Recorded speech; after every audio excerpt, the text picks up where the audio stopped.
ધોરણ 7 સ્વાધ્યાય 11.1 પ્રશ્ન નંબર 1 કિંમત શોધો. આપણને આમાં કીધું છે કિંમત શોધો એટલે કે સાદું રૂપ આપીને સંખ્યાત્મક સ્વરૂપમાં લાવવાનું. બરાબર, તો એટલે પહેલો દાખલો છે આપણો 2 નો કેટલો ઘાત છે? 6 ઘાત. પહેલો દાખલો કેટલો છે? 2 નો 6 ઘાત. દેખાય છે? બરાબર, ચાલો તો એનો અર્થ શું થાય છે? 2 કેટલી વાર? 6 વાર. કેટલી વાર? 6 વાર. 1 2 3 4 5 6. હવે તમને આ 6 એ 6 નો એક સાથે ગુણાકાર નહીં આવડતો હોય તો શું કરવાનું છે? તો 2 નો ગુણાકાર કરવાનો છે. ચાલો પહેલા 2 નો ગુણાકાર કરો. બરાબર, 2 2 વાર 4, પાછું 2 2 વાર, પાછું 2 2 વાર. હજુ પણ ગુણાકાર નહીં આવડતો હોય તો શું કરવાનું? 2 નો ગુણાકાર. 4 4 વાર 8 થાય. 4 4 વાર 16. ઉતાવળમાં જવાબ નહીં આપવાનો. બરાબર, જવાબ આપો તો કઈ નહીં, પણ પરીક્ષામાં ઉતાવળમાં લખવાનું નહીં. ને આ 4 એકલો છે એટલે બેઠું. 16 4 વાર કેટલાને આવડે? 16 4 વાર 16 4 વાર બોલો.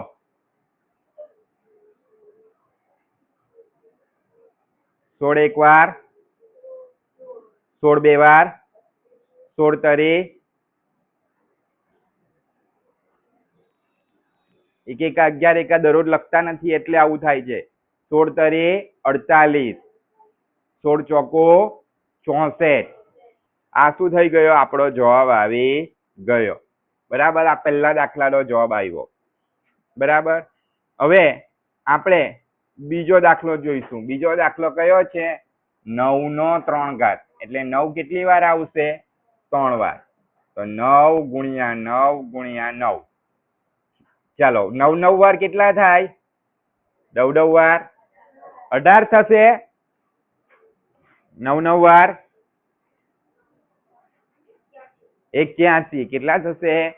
81. હવે આપણને 81 9 વાર નહીં આવડે તો બાજુમાં શું કરવાનો? ગુણાકાર. 81 ગુણ્યા 9. 1 9 વાર 9, 8 9 વાર 8 9 વાર કેટલા થાય? આ 2 નો ગુણાકાર કર્યો. 1 9 વાર 9. હવે આ 2 નો 8 9 વાર 8 9 વાર બોલો કેટલા? 72. કેટલા આવે છે? 72. તો એટલે આપણો જવાબ આવી ગયો 729. બરાબર, 729. ઓકે. હવે ત્રીજો દાખલો જોજો. ત્રીજો 11 કેટલી વાર છે? એટલે 11 નો 2 ઘાત. એટલે 11 કેટલી વાર છે? 2 વાર. હવે આપણને 11 11 આવડે એમ તો મેં તમને વર્ગ લખાવેલા છે એટલે વર્ગમાં ખબર પડી જાય. 11 11. ચલો 11 ગુણ્યા 11.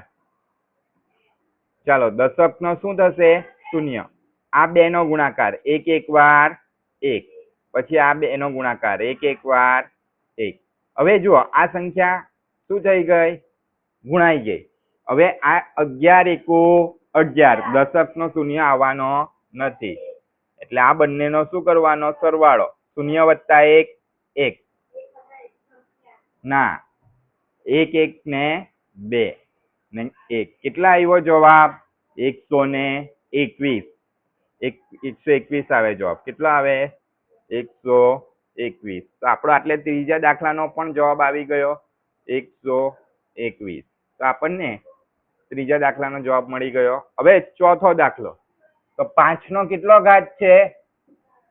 4 ઘાત. પણ આટલે લખવું પડશે આપણે. ચોથો દાખલો એમ 5 નો 4 ઘાત. તો 5 ગુણ્યા 5 ગુણ્યા 5 ગુણ્યા 5. 5 5 વાર 25. 5 5 વાર 25. 25 25. આ પણ મેં કરાવ્યો છે, વર્ગ લખ્યો છે તો લખવાનું બંધ કરજો. કોઈએ લખવાનું નથી. 25 25 વાર. ચાલો 25 ગુણ્યા 25. દશક નો શું આવશે? 0. પહેલા કોનો ગુણાકાર થશે? 5 અને 2 નો. 5 2 10. વધી પડી 1. પછી 2 ને 2 નો 2 2 4 4 ને 1 5. હવે કોનો કોનો ગુણાકાર થશે? આ ગુણાઈ ગઈ એટલે હવે એક જ સંખ્યા બાકી રહી એટલે દશક તો સુધેડી આવે. 5 5 વાર 25 વધી પડી 2. 2 5 વાર હવે આ બે નો ગુણાકાર 2 5 વાર 10 10 ને 2 12. હવે આ બંનેનો શું કરવાનો? સરવાળો. 5 2 6. કેટલો જવાબ આવ્યો? 625.